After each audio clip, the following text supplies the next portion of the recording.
सन ना सैलाब साडे वाल आया ना कोई सन बारिशां मारिया। ये साडे उत्ते नहर दा इक सैलाब ते असी फसलां जड़ियां ने साडियां तबाह होईयां पईयां ने। पट्ठे जड़े ने गोडे गोडे पानियां विचों असी वढ़ने पे ते मकई साडी असी 50-50 हज़ार खर्चा कीता, वो सारी 10-15 किले मर गई। ते इस महकमे दी गफलत असी बार बार ओवरसीयर नवाने नहर जे बंद कर।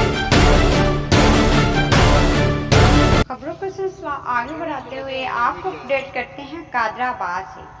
तहसील फालिया कादराबाद के नवाई ठट्ठा खान मोहम्मद गांव से गुजरने वाली नहर का हिफाजती बांध टूटने के बावजूद महकमा एप्लीकेशन अफसरान और स्टाफ ने चश्मपोशी इख्तियार कर रखी है, जिसके बायस दर्जनों एकड़ पर खड़ी मक्की, धान, कमाद और मवेशियों के लिए चारे की फसल शदीद मुतासर होने के खतरात लाहक हो चुके हैं। एले इलाका का कहना था सन ना सैलाब साडे वाल आया ना कोई सन बारिशां मारिया।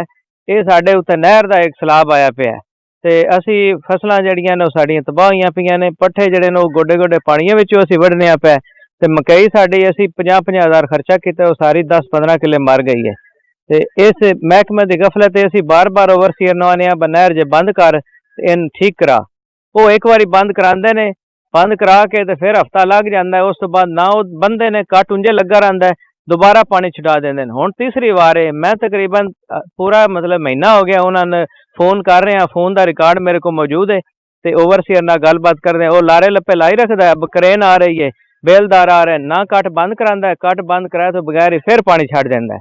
ते ये साडे आला हुकाम अगे अर्ज है कि इसनों महकमा नहर वालियां दा एक्शन लैण ते इन्हां दे खिलाफ कार्रवाई करके ते साडे फसलां जड़ियां उन्हां तबाह होने तो बचाण।